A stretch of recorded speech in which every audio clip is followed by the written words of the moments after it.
If you didn't get a receipt, please stop by after the meeting at the table out front and he'll get you fixed up on a receipt. As we typically do, I'd like to go around the tables and if you could just introduce yourself and who you're representing. We'll just go through the room. Mr. Brace, you want to start? That's Tom Brace, State Fire Marshal. Katie Bjordy, State Fire Marshal's Office. Evelyn Bremer, Gardini Fire Equipment. Chris Johnson, TVA Fire and Life Safety. Insurance. I'm Doug Mitchell with Simplex Grinnell Division.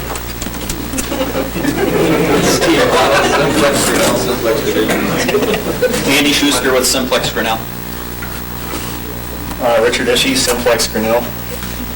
Gail Lesson, Simplex Grinnell. Tom Miller, Simplex Grinnell. Tony Duplo, Global Red.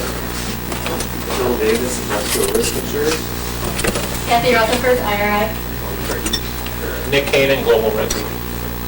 Steve Walter, IRI. David Hood, Response Fire Protection. Jeff Jacobson, Harris Fire Protection. Pete Rosak, Rothwell Medical Center. Bill Calder, Robbinsdale Fire Department. David Holy, Unit Companies.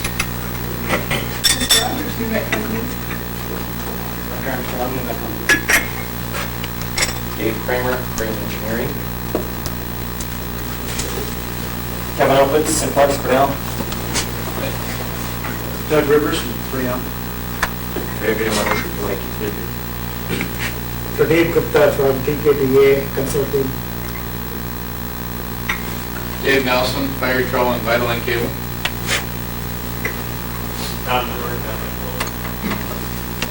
Mark McDaniel, Debigett Associates. Jeff Harper with Ralph Jensen and Associates. Tracy Bamberg, Ralph Jensen Associates. Joe House with Ralph Jensen and Associates. Rich Pearson with the State Fire Marshal Division, here keeping an eye on the results. Vice Pearson.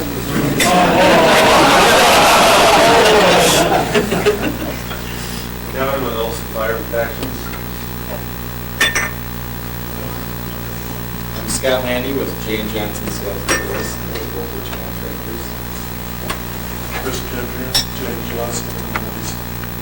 Teresa Schindler, Nation. Headliner North Fire Design. Dan Mullen, Service Fire. Bruce Gamu, Hastings Fire, Open Bible. Jim Kemple, Midwest Fire Protection. John Hoppy, Harris Fire Protection. Jeff Sutton, FM Global. Bruce Smith, Wells Alliance. Paul Waterford, Joe Fire Consultants. Bill Hoppy, Harris Fire Protection. Dave Zemke, Harris Fire.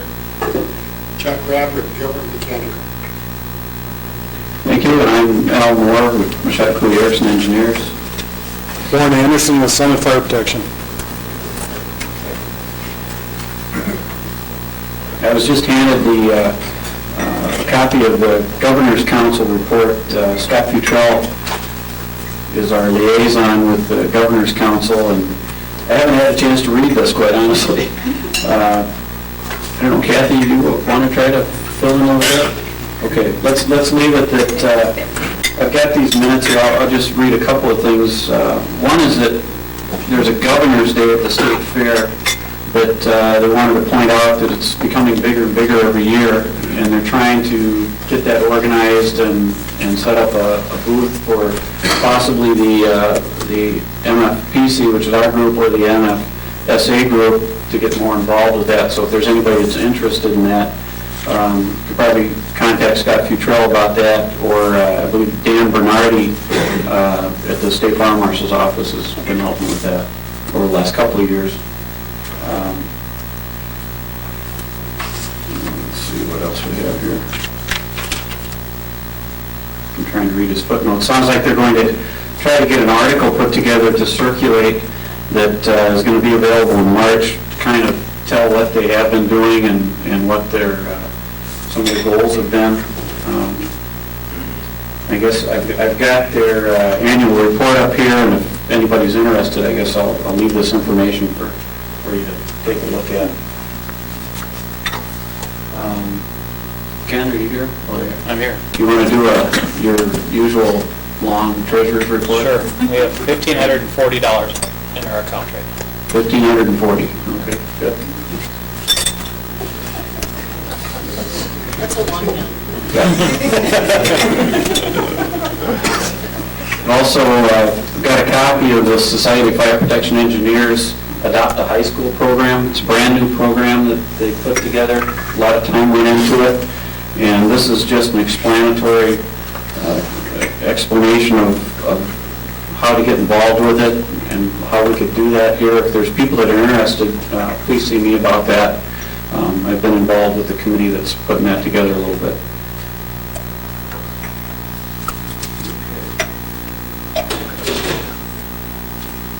Well, tonight our speaker is Mr. Tom Brace of the Minnesota State Fire Marshal's Office. Probably doesn't need an introduction, as I'm sure most of you know him. And as you know, it's always important to hear what they have to say. The State Fire Marshal's Office has spoken every year for several years here and helps to guide us in our industry. Tom's going to speak on separate financial independence for the State Fire Marshal's Office, and also I believe he's going to touch on code standards and policies at the State Fire Marshal's Office. So with that, Mr. Brace?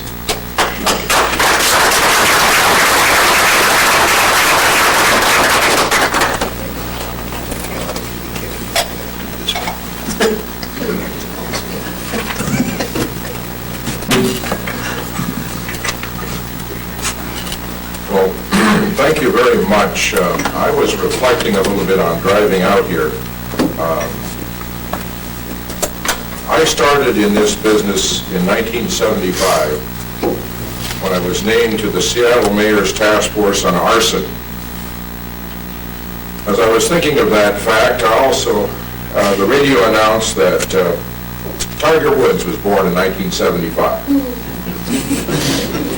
And I felt a little old. And then I came into this room and saw several of you. And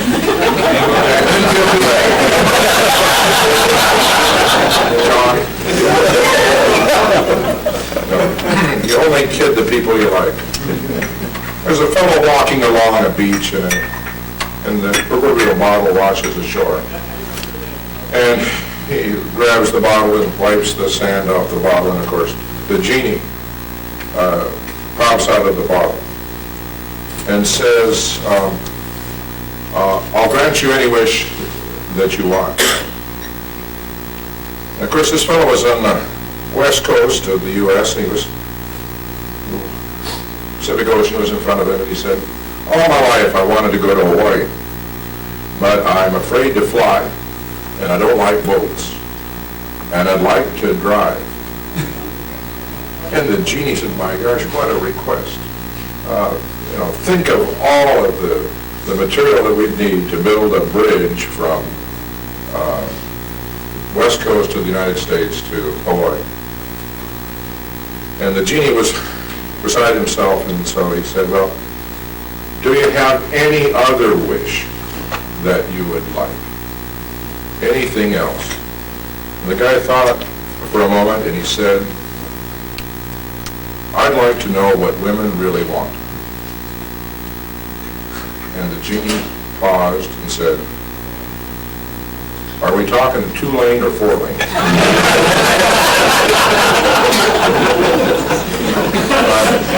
I'm telling this story for a colleague at the table here who informed us after 2 years of marriage that he had not taken his honeymoon yet, and the rest of the folks at the table were urging him to accomplish that fact for his own survival.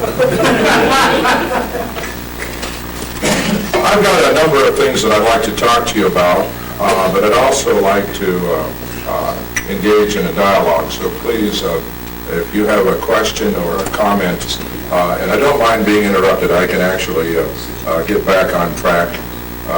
But I would be interested in some of your thoughts. I'd like to say a few things, quite frankly, that I've been wanting to say for some time. I mean no offense by them, but I do enjoy this group. I've had the opportunity to speak a number of times before in front of this group. I've been your Marshal since 1987, and in Minnesota, and the prior 10 years I was the Fire Marshal of the state of Washington. I'd like to start with something that's very topical. Clearly, if you read your newspaper, listened to the various media outlets, the governor's budget was announced. And depending who you are, some decry it as much too restrictive or much too lean. Others, depending on your political bent, it's still a tremendous expenditure of state resources. And it's not my role to argue whatever point of view, other than to make a few comments as it pertains to the State Fire Marshal Division. The State Fire Marshal Division goes back to 1905. I'm proud of that. It is an organization, when I talk about the State Fire Marshal, I'm talking about an organization, a division, currently is in the Department of Public Safety. But it's not a fly-by-night program. It's not something that somebody thought up as a gee whiz, let's try something new. 1905. By 1913, the legislature, in its infinite wisdom, I want you to remember the term infinite wisdom, decided that there needed to be a way to fund it. I think that's very, very important. So it started in 1905, and then by 13 they needed to fund it. So they decided that 1/3% of the homeowner's insurance premium volume that's sold in Minnesota, whether you're domiciled in Minnesota, the company, or a foreign company, domiciled outside of Minnesota, 1/3%, and that was dedicated to fund it.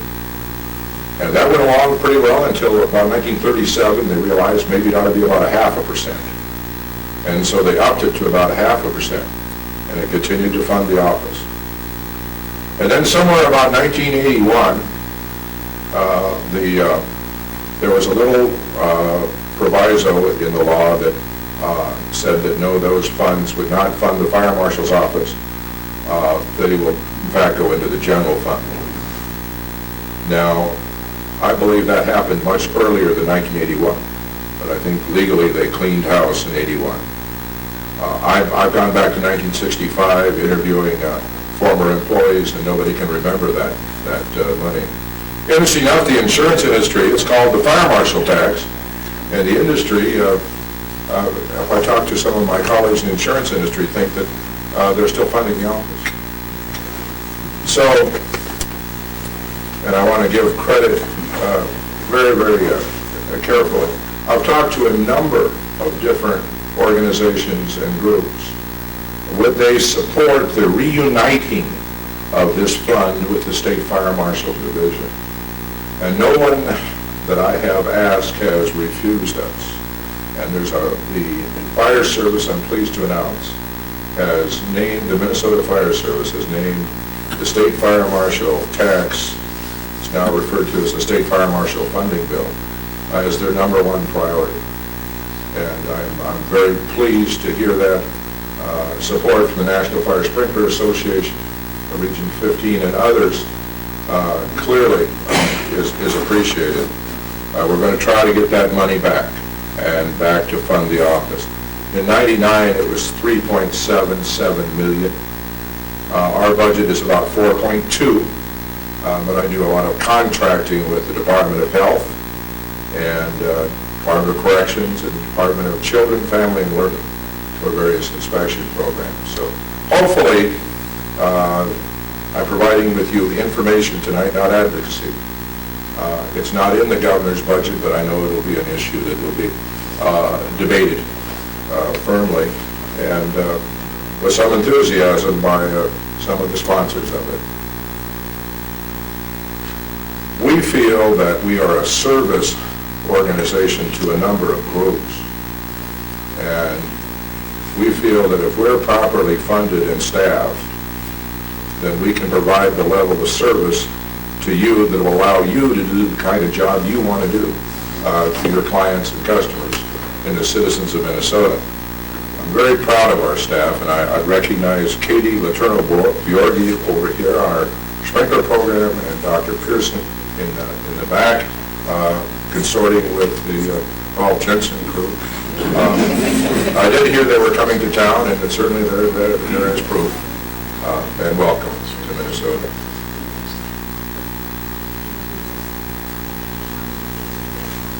A number of other issues that are certainly timely. I'd like to talk for a minute about fire deaths, a sobering topic clearly after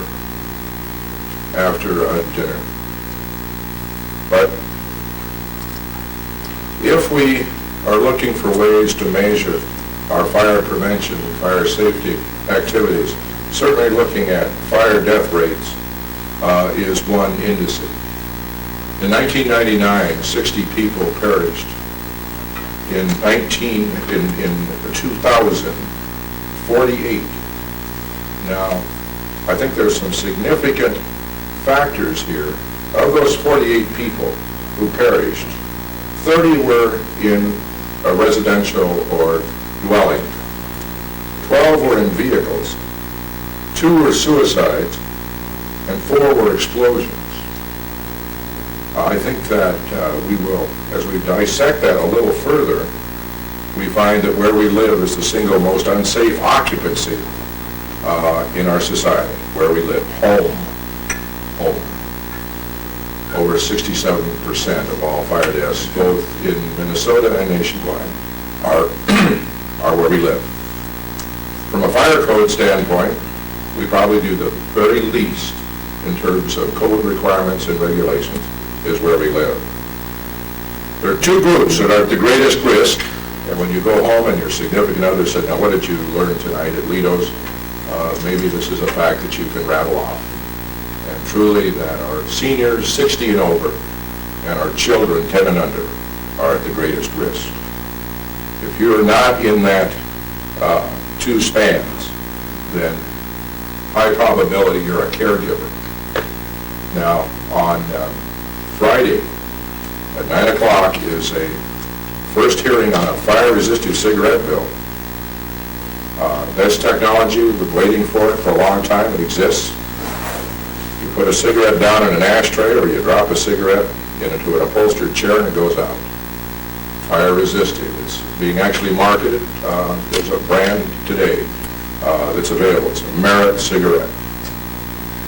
If you recall, maybe for those of you that were practiced that foul, filthy habit, you put a cigarette in an ashtray and it just kept right on burning. And that was by design so people wouldn't pick them up and relight it. You ever see anyone smoke a pipe, which unlike cigarettes is a foul, filthy habit, pipe smoking is an art form. Some of the laughter is knowing that I am a pipe smoker. You ever see a pipe smoker continually relighting the pipe? Well, there is no additive to keep it burning in pipe tobacco.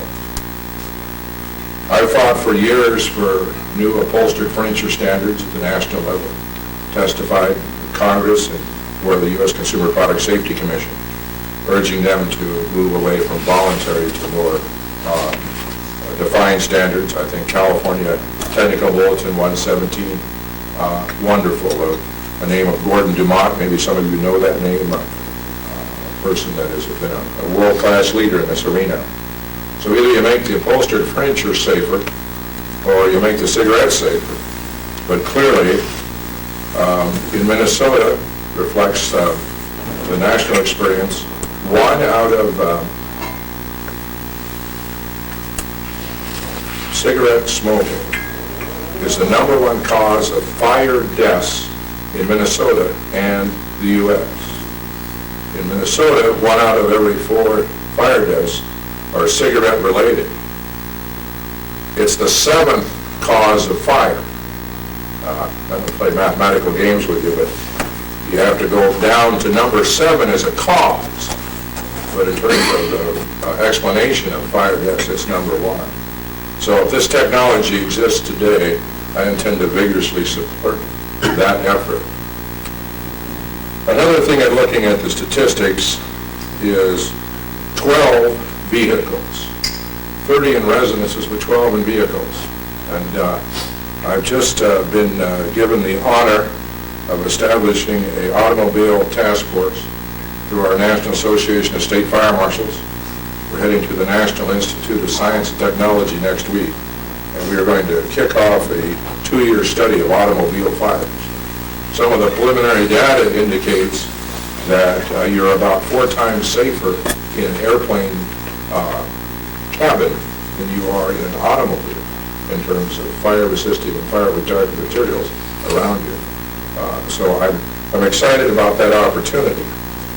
The other fact, and we could make a whole discussion of this issue, I want to read you just the numbers of what the blood alcohol level is of some of these people. And keep in mind that some of them are caregivers. 0.260, 0.177, 0.10, 0.419, 0.095, 0.55, 0.01, 0.18, 0.27, 0.248, 0.366, 0.026, 0.18, 0.178, 0.15. Now, I would submit to you that some of these souls departed.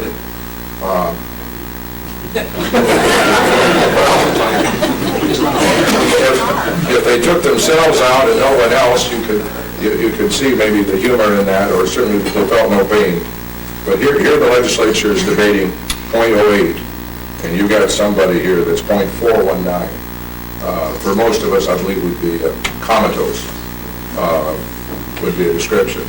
And I'm not sure, and I'll just leave this point here, is that I'm not sure that the traditional fire prevention techniques, educating, use of smoke detectors, changing your battery, testing your smoke detectors, I'm not sure you reach somebody with a 0.419.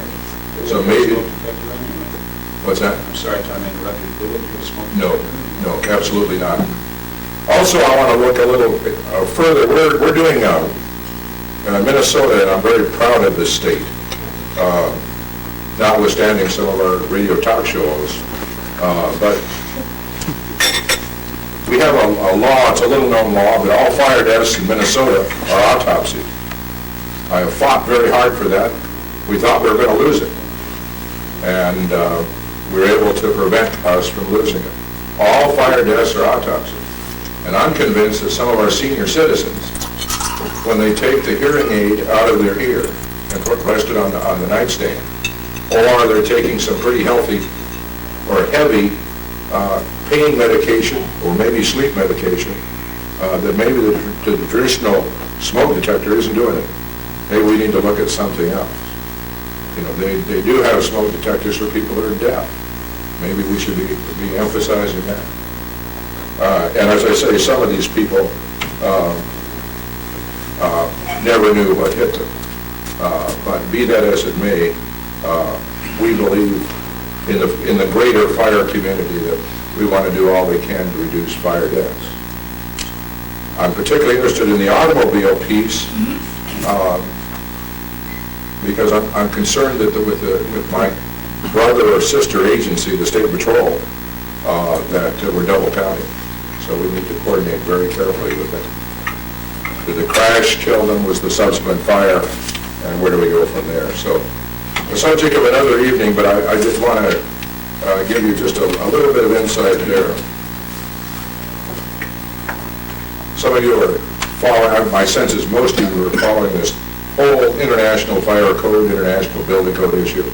To me, it's one of the greatest code issues that we have been confronted with. Minnesota has been a uniform fire code, uniform building code state for uniform building since 1973, uniform fire code since 75. This is a major pivot, a major pivot. And we have made the decision in the Fire Marshal's office, or more correctly, I have made the decision that we will go with the International Fire Code. Now, for some of you that would have wished for a decision for another code, we are going to be very vigilant and careful that we do not go backwards. But clearly, the International Fire and Building Code are pro-sprinkler. There are some that argue that it may well be too pro-sprinkler.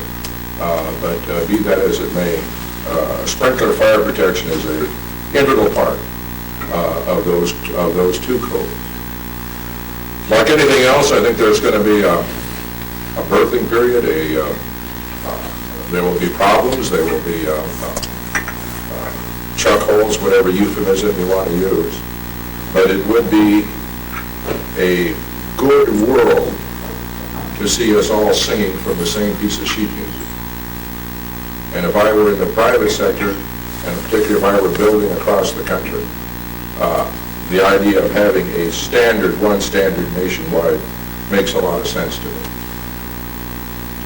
I have been an admirer and supporter of NFPA and continue to be, but I do feel that for Minnesota and for uniformity, the family of code argument was a compelling one for me.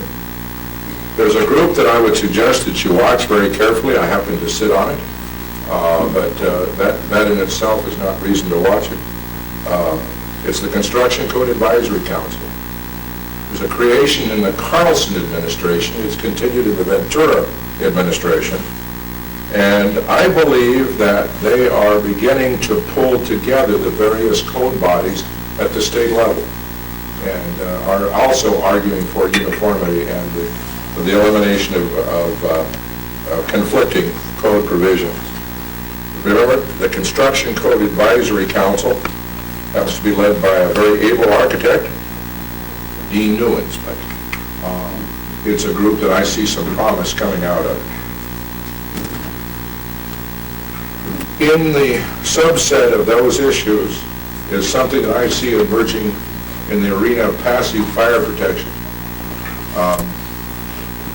I'm old enough and have been in this business long enough to understand that redundancy is not an evil, that systems need backup, need support.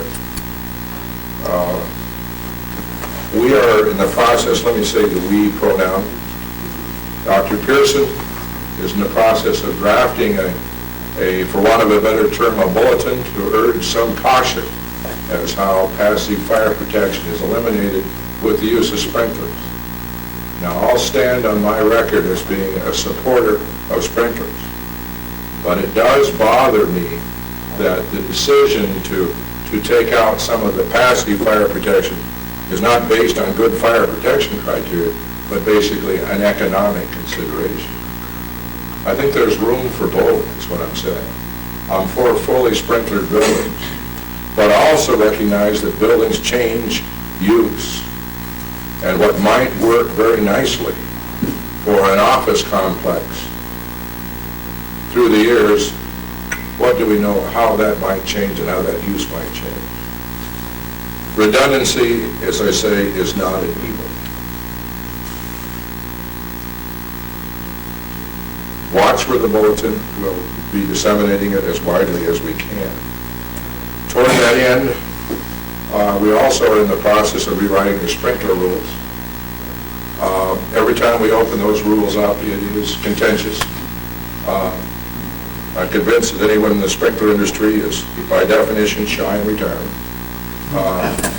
Not known of strong opinion, but clearly we have a very tough sprinkler licensing program in Minnesota.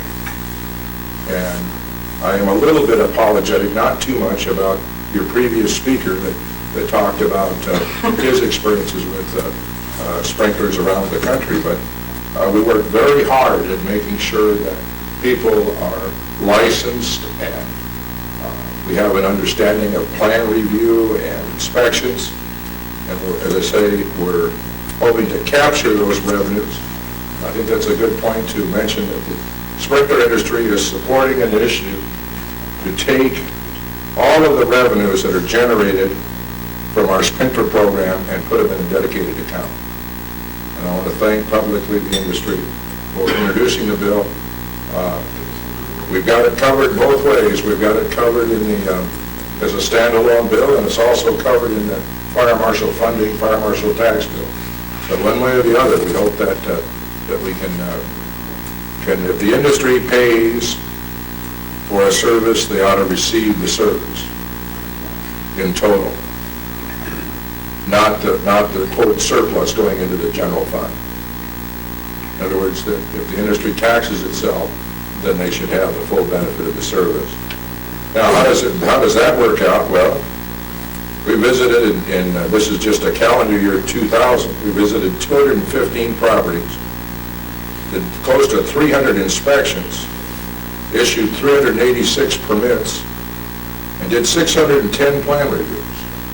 Now, if you've been following that quick math, you'd say, now wait a minute, how could they issue 386 permits and do 610 plan reviews? Well, I would submit to you that we're doing some more than once. And if you plot those on a graph, and Katie, that may be a subject for offline with some of our colleagues, but there are it's a certain small number that have a number of repeats. And it seems to me that after 2 or 3 times, that there really is not a rational reason why that product shouldn't be approved. Now, I grant you that we live in a very complex technical world, but it seems to me that after 3 submittals of a set of plans, it ought to go through. And we're not in the business of drafting plans. That's not our responsibility. Our responsibility, clearly, though, is to give the best plan review we can, and also get out there and do the inspection. And I have been anxious about our ability to do the inspections. I would like to beef that up. Our plan review time has gone as high as 6 weeks and as low as 2. But clearly these people are, like Katie, are extremely busy and turn out a good product. I might add on some of the more complex ones, Rich, you weighed in on plan review as well, and that's appreciated. In another life and subject of another discussion is that when the state hired me, they got a twofer. That's not to reflect my size, although this size was not achieved by carelessly missing meals.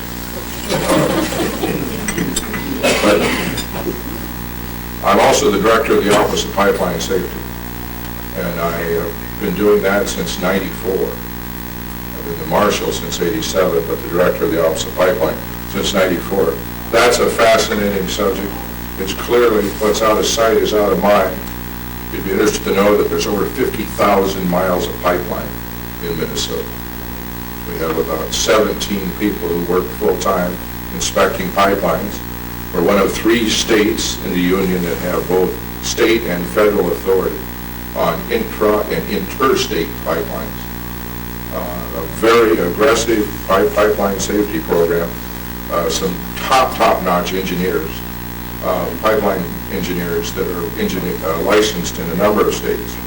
And we're very proud of that group as well.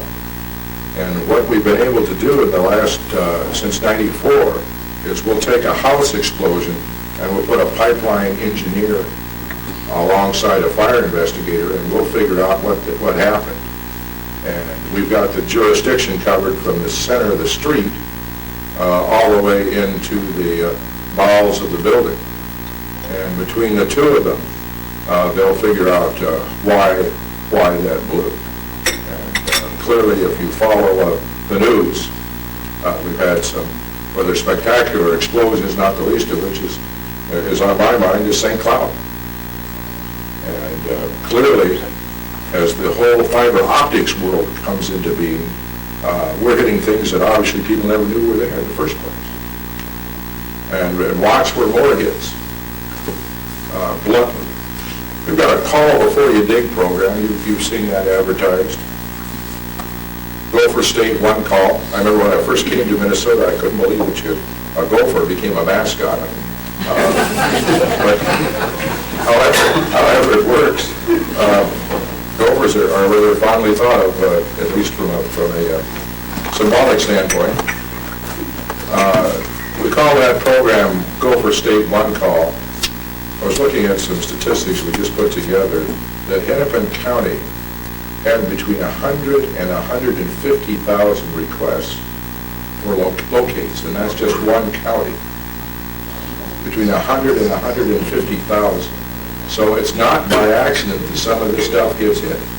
And if it's not too, just reviewing the case for about ready to go to court,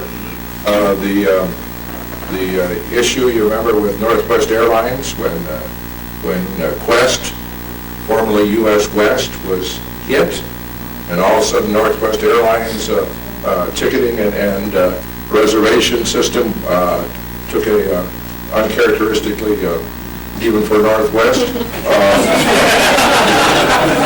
we'll edit that piece of the just brought down that facility to a halt, and countless hundreds of thousands of dollars, and that's not to mention other businesses that went down because, among other things, the line was terribly mislocated, and it's a case clearly in contention as we speak. But it doesn't take a mental giant to figure that before you put a spade through a gas line, be it mechanized or not, you pick up the phone and call and get it marked. If you want to know the second largest county, which I thought was interesting in terms of volume, is Dakota County. So we know that things are growing pretty rapidly in Dakota. If you start statistics are always fun to work with, and we have a marvelous graphics person. If you start doing it on a per capita basis, you really change the picture of locates in Minnesota, and you find that what we used to call in geography as the exurbs, remember there's the central city and then the suburbs and then the exurbs. And as you work your way out into rural, the exurbs ringing the metro area are very high in usage, both from a commercial and private homeowner standpoint. Well, those are just kind of a potpourri of things that are on our mind in the fire marshal's office. A little view, if you will, from the bridge, to quote Arthur Miller, looking forward into the new millennium, renewed effort in juvenile fire center intervention. Between 40 and 60% of all set fires are set by people under 18. We need to intervene. We have a very dynamic fellow, you heard his name mentioned, Dan Bernardi earlier this evening. Hard work. Setting up task forces all over the state, trying to get this fire and other collateral organizations together to challenge respective communities to do something about juvenile fire setting. Sprinklers, I think the future for sprinklers is exploding. I think we're going to see more and more sprinklers being used. I think there's some more responsibility that goes with that. I think we've been lucky. It does bother me when we have Omega and experiences like that. Fortunately, the impact of Omega in Minnesota was certainly less than other parts of the country. But I'll never forget talking to the president of Omega, asking him what happened, why doesn't it work, why the failure rate, and the guy says, I don't know. And he was honest. I mean, I salute his honesty, but I would submit that he was in the business to know why his product didn't work. So for those of us that rely on sprinklers to work, I think the standards have got to, we've got to be ever vigilant there. I worry about craft labor over time. And are people going into those kind of trades? I hear stories that trying to find good, competent people is getting tougher and tougher. And we're relying more and more on those sprinkler systems. We've got a new fire incident reporting system. It's called EMFERS 5.0. You might be interested in knowing that 85% of the fire departments in Minnesota report to the fire marshal's office. Not because they like the fire marshal's office, but I think they report because they want to know and they want their fire history compiled with their neighbors. And we've got some copies of that here tonight. I see Dr. Pearson. For those of you that have never seen fire in Minnesota, it's nationally recognized as a wonderful teaching tool.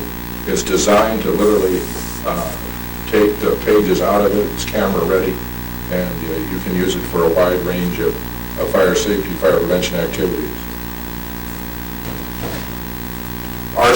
Arson's the number one cause of fire in Minnesota. It's been that way for the last 2 years. 15% of all known fires are deliberately set. I started, as I mentioned, in 1975. I felt in 1975 that about 1 in 4 fires are deliberately set. I still believe that. I believe that we are getting better at detecting it. I believe that fires that were once listed as unknown or suspicious are being properly called. Clearly, when you add to the component of volunteer firefighters, and we're asking those volunteer firefighters to risk their lives, their futures, the futures of their family, their community, to fight a fire. In many cases, somebody was trying to sell it to the insurance company. I think that's a moral outrage. And so we will continue to strengthen laws on arson. I think we have some of the best in the country, but it's ever vigilant. One thing that just emerged just on the horizon is the term negligent fire. We are going to have to redefine that definition because several prosecutors and several judges have told us in court cases clearly that unless the burden on proving a negligent fire is way too great, and when we have somebody that is so careless to cause great damage, there must be a way to bring those people to account. I have enjoyed being your fire marshal. I now have the distinction of being the longest-serving state fire marshal in the country. It took me 2 states to do it. I still find the job interesting. I still find challenges at every step. But one of the things that I've learned and continually relearned is that we need support. And we're in this effort together. And that one of the most non-productive words in our English language is turf. And what we really need is to identify the issue properly, work together in a consensus manner,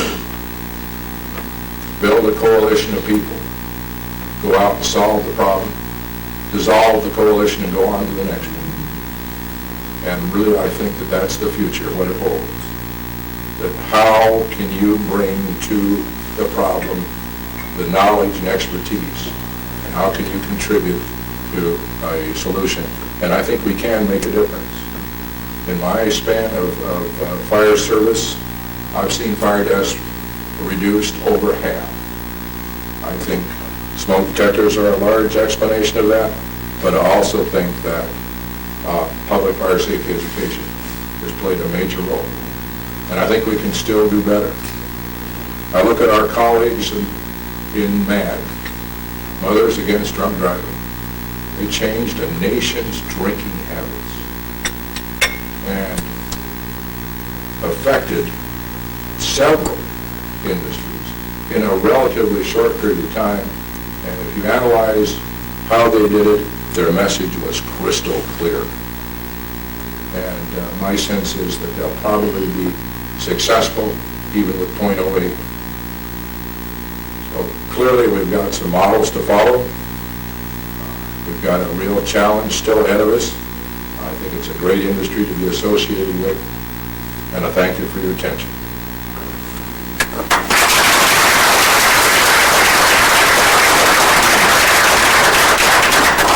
Now that was a potpourri of different points of view. There may be some that may want a little, I don't know if we have time for equal time, but clearly, are there any questions or comments that someone might have, please? Question for you, Tom. What are you finding out from other of your colleague, fire marshals around the United States in terms of the acceptance of the international building and fire codes in their states? Are we seeing some large number of states that are going to be accepting it like Minnesota? I see a reduction. You had four choices if you looked at all possible choices. I think the choices are now down to two. One of them is the International Fire Code, International Building Code, the International Family of Codes. The other is NFPA. Now, NFPA has just recently liaisoned with the Western Fire Chiefs over the Uniform Fire Code. I see NFPA on the East Coast, where there was a strong history of NFPA codes. I'm going down the eastern seaboard. But clearly California is unique, and I'll explain that in a minute. But west of the Mississippi, that was not a general statement, I was trying to refer to from a code standpoint. Having been educated in California, I have some loyalty to at least a portion.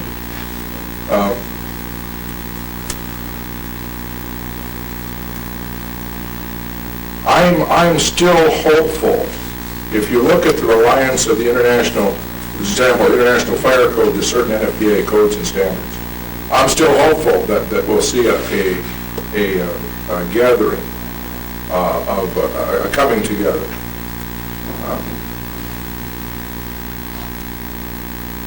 What we need to watch is in various legislative bodies across the country, if codes start being determined in the legislative arena, that could change the whole picture.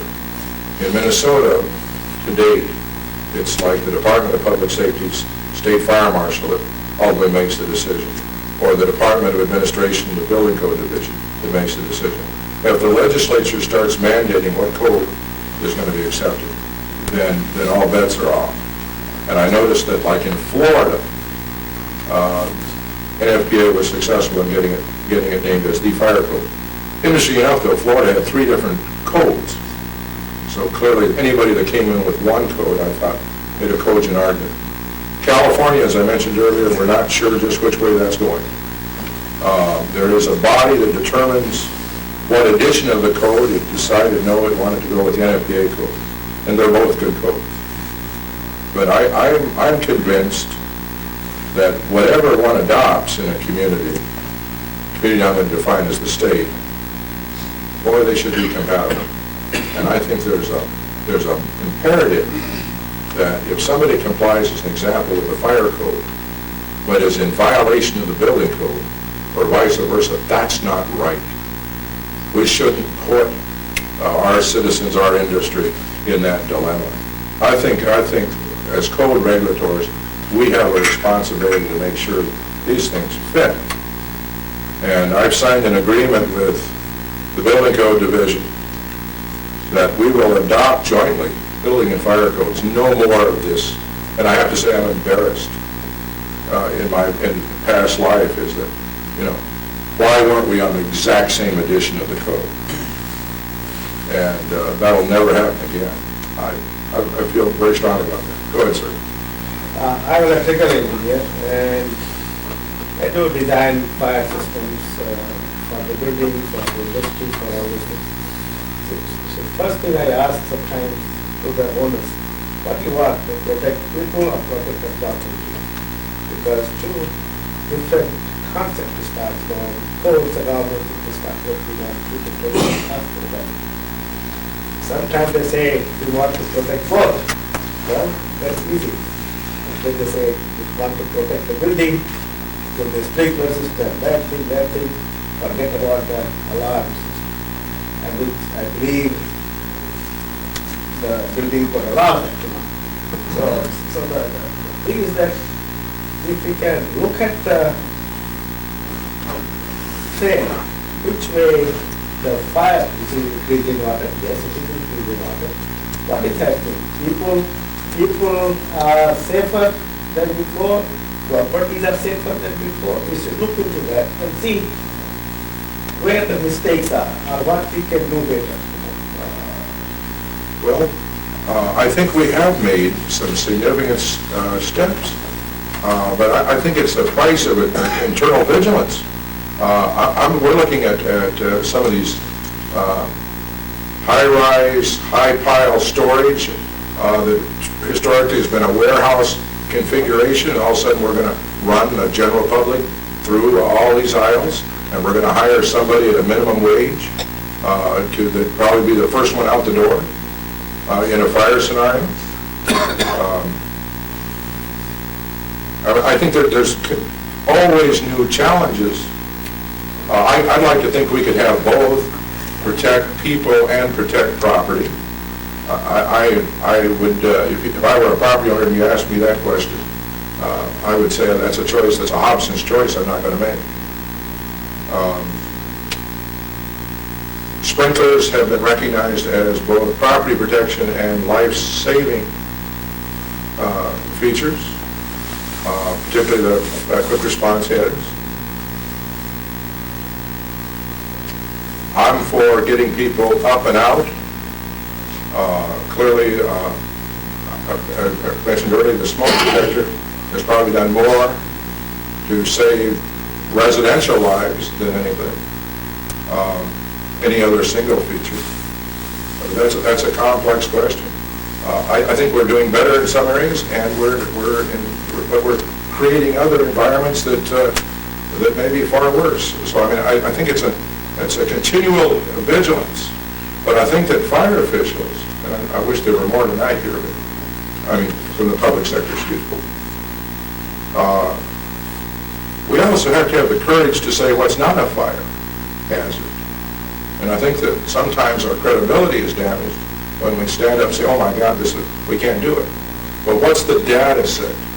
I remember that in the state of Oregon, I was in Washington, Oregon had only an attendant could fill a gas tank at a filling station. And they touted this, this was a fire safety thing. Well, I looked at Oregon's data, I looked at Washington's data. I couldn't tell any difference between whether an attendant came out and filled your gas tank or you filled it. I thought the biggest decision on fires and gas stations was when the price of gasoline went over $1 a gallon. People, it was 35 cents, you might be a little careless, but at $1 a gallon, people got more careful. And that's, you've got to look at, I think, the economics issue. But I worry about, I'll just say one quick thing and then go to you. I feel that we're moving in a positive direction in the sprinkler industry. I'm concerned about the alarm industry in Minnesota. I'd sure like to see that regulation tightened up. And what am I saying there? That the people are incompetent? Certainly not. But, it does seem a little bit incongruous that we go to a very detailed sprinkler licensing program, and yet the alarm system. And I listened to some of the folks in the low voltage arena, and I listened to some of their arguments with the State Board of Electricity. I understand there's dialogues have gone on for 13 years and they haven't got a resolution yet. It seems to me that the alarm industry needs some type of home. Does it have to be under the fire marshal's office? No, but the fire marshal's office needs to be a player in what the resolution is. Now, I got a hand there, and then we'll go to Mr. Nelson. Wait, Yeah, Mr. Olson. the risk of someone who wasn't practicing too well, just a little clarification. The state fire marshal's division and their permitting and generating revenues brings in or has revenues in the area of $10 million. The legislation is given you budgeted for. What you're saying is 6 goes into the general fund, and we're all squawking about the governor giving us rebates back in our mailboxes. The state fire marshal's division generated that additional $6 million. Will never get access to it, never get to use it. The general public, in essence, will get it back in their mailbox. Is that what you're saying? Well, that's basically it. Those numbers are not right, but the concept, what you're saying is that we spend a certain amount of money to run the sprinkler program, and anything in excess of revenue in excess of that goes in the general fund. There are two schemes, scenarios out there now. One is a bill that specifically says all sprinkler revenues stays in a dedicated account and rolls forward year after year. There's another scenario in this fire marshal tax that if the state fire marshal's office raises the money, it stays in the fire marshal's office. And which one was the early 1900s? That was actually the fire marshal tax, that was 1913. It stayed in the state fire marshal's fund. Yes, it did up until I think about 1960, and then it was lost. But, as I say, So if we want more money back in our mailboxes, you just need to charge more money. but you see, I follow your argument, but I'm not a raiser of funds so that I can increase the general fund. I believe that I should charge a reasonable fee to carry out the duties that are enumerated in the sprinkler legislation. No, I say that, I know you do, but that's what. You are. Yeah, I would, if I were paying a fee, I would expect to see my fee being used to regulate or assist me in the job I'm trying to do. And there's a difference between what's a reasonable fee and making money. And I noticed that my colleagues in the State Building Code Division, their life changed immeasurably when they got the building code fees placed, dedicated in their account. And they're turning around and saying to a local building official, back to your question, I think you, building official of St. Cloud, I think you need to go to the next national discussion on the International Building Code, and I'm going to pay your way. And so they have got people involved who normally couldn't get involved in the process. I mean, I think it's kind of awkward that, once again, Rich Pearson is on the NFPA 13 committee. I'm very delighted about that. And we're funding him to go through a arrangement with the Fire Marshals Association of Minnesota that buys him an airplane ticket. What's wrong with that picture? And yet you have fees coming in from the sprinkler program that would be most appropriate to, here's somebody participating in the actual code that we're using to enforce the sprinkler regulations. And that's the kind of situation. Now, as I said, I don't want to not attempting to make a political statement, I'm just trying to tell you economically where we are. I would say in Minnesota, it's a unique position. It's a Republican House. They're not very fond of a Democratic Senate. The Democratic Senate is very fond of a Republican House. And they're both not very fond of the governor, and he reciprocates. And I'm not speaking from a heretical standpoint. I'm in the middle, halfway through a second book. And anybody who writes a book that says, do I stand alone? Clearly, that's one of his themes, is the disassociation, if you will, between the governor and the legislature. And here they are confronted with a problem in our government is all needing to work together. And then the race begins, who can give more money back? And I just raised the question is that those decisions demand the ability to compromise and establish goals and objectives and get some kind of consensus. Now, Mr. Nelson, then we're going to... I got just two quick questions, Tom. One is, when do you expect you're going to adopt or change over to the international code? We'll propose it about July 1. Okay. An effective date about a year later. Now, those are... So roughly mid... The Canadian about. Right. Roughly in that vernacular. But the idea is to, and we're already beginning training, is to make, this is a major pivot. And so we need to train people before the code becomes effective. Right. But the effective date may move up a little bit, but roughly that's the scenario. Okay. And the other follow-up question is, you talk about fire alarms. Currently, I think we're on the, NFPA 93 code. 96 and 99 beyond that, any idea when that will come forward to the new generation? It's on a 3-year cycle. Rich, would you know that? Yeah, we currently reference the 1993 edition of NFPA 72. I don't think, I think the IFC is only going to get you the 96. There is an interest in adopting a newer version of the 72, but that would mean quite a bit of amendments, and so I actually just had a discussion on that today. If that is something important, folks, we need to let people know we're doing that with the sprinkler standard, is adopting a newer version that is referenced in the IFC. But what that means is many more amendments possible. Well, I guess the only reason I bring it up is that it's the 99 code where the survivability of the alarm cable comes to being. And it's not in anything before 99. Right. And if we're talking about bringing the alarm industry leaps forward, I think that's the reason I asked the question. Okay, well, let's visit that. And clearly, as I say, we're in the process of deciding on a number of issues.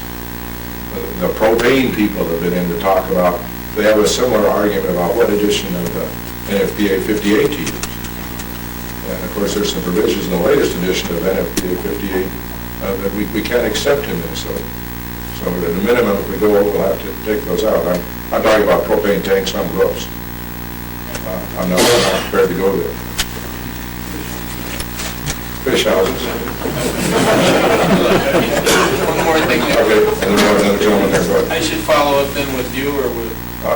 Rich is a good contact, to be sure. You had a question, sir? Yeah, I basically just want to go back to that funding issue that you were talking about. I'm really curious, within what kind of time frame do you see a realistic possibility that the legislature will swing your way and start funding you? Is there anything that we need to do? Is this 10 years from now, 5 years from now, so that it works? I'm really curious. I think that would be really good. That would be possible. Well, I can just tell you that this is a factual answer to that, not an advocacy position, is that there are almost daily strategy sessions right now with certain key fire service leaders. The bill is written, it's about ready to be introduced. They're going for broke this session.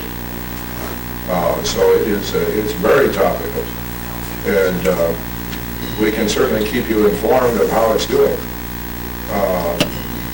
The best of all worlds, I think this is maybe a little optimistic. If it passes, it will probably take about 2 years to implement it. Not necessarily the sprinkler piece, but this fire marshal funding effort. But I mean, it's now, is I guess the point I'm trying to make.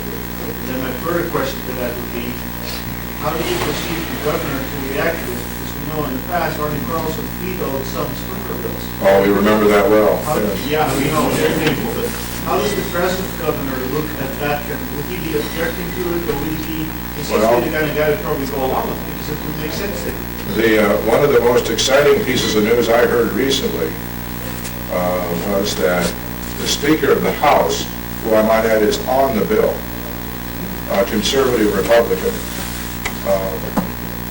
I believe is the number 2 author, or has promised to be the number 2 author, argued that it's not new money. It is a reallocation of existing money. In state government parlance, that's very, very important. In other words, money that was going into the general fund now goes to the fire marshal. But the flip side of it, money coming out of the general fund that goes to the fire marshal can now go somewhere else. It's a wash. 2 ships in the night. So by ruling, that's the House ruling, is a very significant step. Clearly, we're going to have to do our best to educate the powers that be that this is not a new program. This is absolutely restoring something that has a strong historical base. And the governor has been on record as saying he likes fees for service. In other words, if people want certain levels of services, they should be prepared to pay for them. So it's not absolutely incongruous on some of the viewpoints. But clearly it's going to be a long struggle, but there are some good men and women that are that are lining up to, and are working on it as we speak. All right, sir. Is there any strong opposition to it from, Only the Department of Department of Finance. okay, public But they're a little sector? bit like, they're a little bit about, they're a little bit like, you know, remember that breakfast cereal ad, that Mikey doesn't like anything? Dedicated funds have never been a real fund. I mean, they'd rather have one big pot that you can throw money around in. How about the public sector? Any groups coming? I haven't heard any public sector opposition. I've had people come up and free will, I was talking about it with the Sheriff's Association. We work with them very closely on arson cases, and they jumped right on it. Does this mean that we would have more fire investigators? Or we could get one quicker? I mean, that was the question. Yes, it does. Yes, yes, two answers. More and quicker. So they do it on that one. The insurance industry loves it. They're kind of the high moral ground. We've been collecting and paying this for years. And in reality, us, the policyholders have been paying it. Anything else? Okay, go ahead, sir. What's the status of residential sprinklers that weren't doing well? Well, I want to say, but thank you for that question. I think there's a real need for leadership here. And I think we've had some starts, some good work done, and we've had some stops. And I think we need to literally call together a group of the best minds we can find and figure out how we kickstart that issue again. I know they had a seminar, and I had high hopes for it, and it was the barriers to residential sprinklers. And I rushed out there and got a seat. I was not a speaker, and I just sat in the audience and listened. And it was, I mean, they outlined the problems pretty well, but I didn't see anybody with any vision coming forth with some solutions. And I kind of feel that we need to set aside some long-held beliefs, fire service, industry, installers, and so forth, and take a fresh look at it. From a code standpoint, Tom, that's something you'd like to see? I'm a real believer in residential sprinklers, but I'll tell you that I'm also a political watcher, and you talk about residential sprinklers in the Home Builders Association, you know, they go into contractions, hard or other anatomical part, you know, and I think we've got to get beyond that barrier. We've also got to get beyond some bids by some sprinkler contractors that if you don't want the job, don't bid it. Some of these bids coming in at way more than they should. And I know that they can be done for 75 cents a piece, or 75 cents a square foot. But I have to, when you see some bids like $3 and $4 a square foot, I'm not sure I'm there. There must be some extraordinary problems to deliver water to that property that I'm not seeing. So, but I think we need to sit down quietly and as unemotionally as we can and jumpstart that program. The Governor's Council on Fire Prevention and Control, your president was mentioning it, the minutes. I was in that meeting this morning. Has just empowered a group to start looking at that question. But I can remember in the legislature 2 years ago offering a free brochure that would go to every new home buyer that was sitting down with a contractor to build a house. We'd provide a brochure free. And all we wanted in the statute law was that if you were building a new home, you were required to hand out a brochure. Didn't cost you anything other than, you know, you want to have an upgrade for your kitchen, you want to upgrade carpets, you want to upgrade here, you ever thought about residential sprinklers? Just a brochure. We couldn't get that through. And, I mean, that was such an innocuous bill. And, and when the home builders come out and say, and fought that one right to a stop, I thought, boy, we've got a lot of dialogue to go to convince those people that we're not the enemy. Go ahead.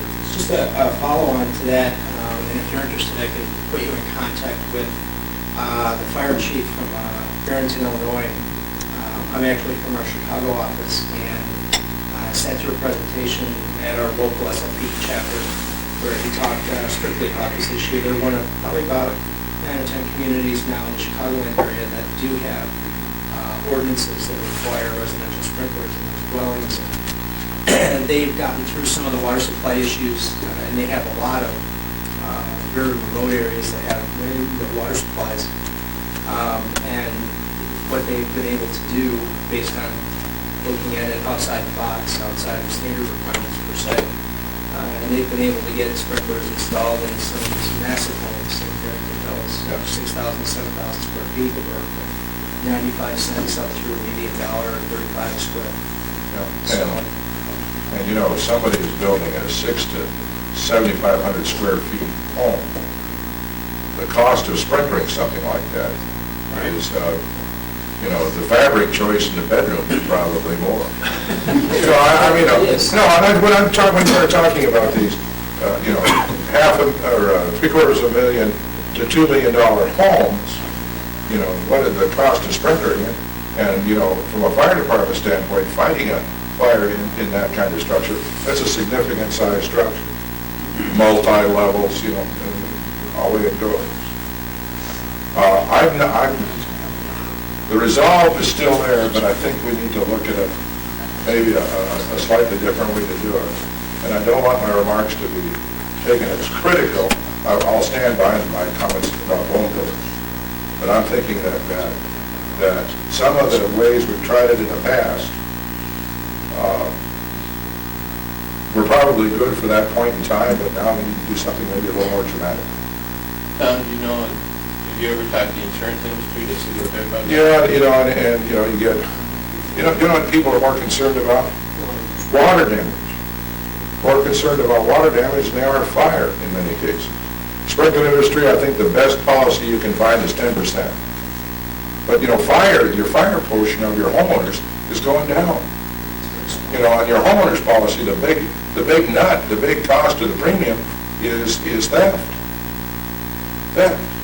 That's what's driving it. Fire is going down.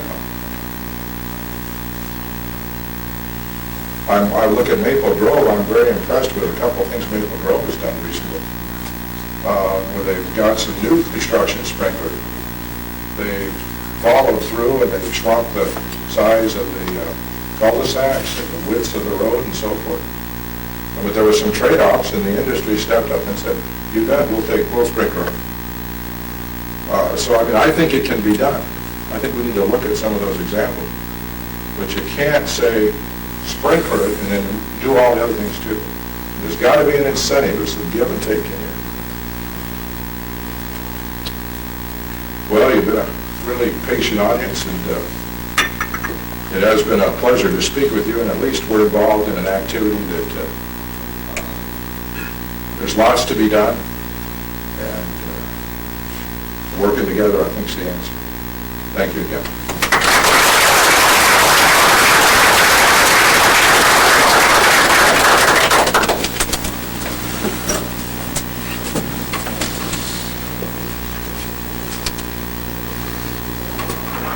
Mr. Brace, it's always good to hear from you, and we always appreciate your helpful staff too. I know when I've called here many times, we get a lot of good opinions and advice and help.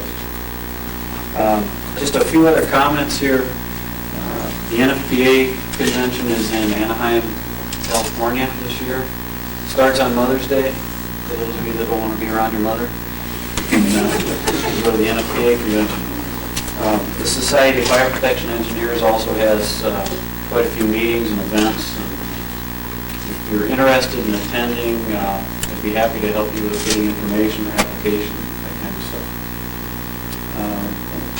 As you can see, we videotape the program, so if any of you are interested in past programs or want to watch this one again, we'll get you the tape. It's just a pick it up and give it back kind of thing. Next meeting will be February 28th, and we'll be talking about residential sprinkler systems again. The Warsbo companies are coming in to show a demonstration of their product and shed some light on that from their end.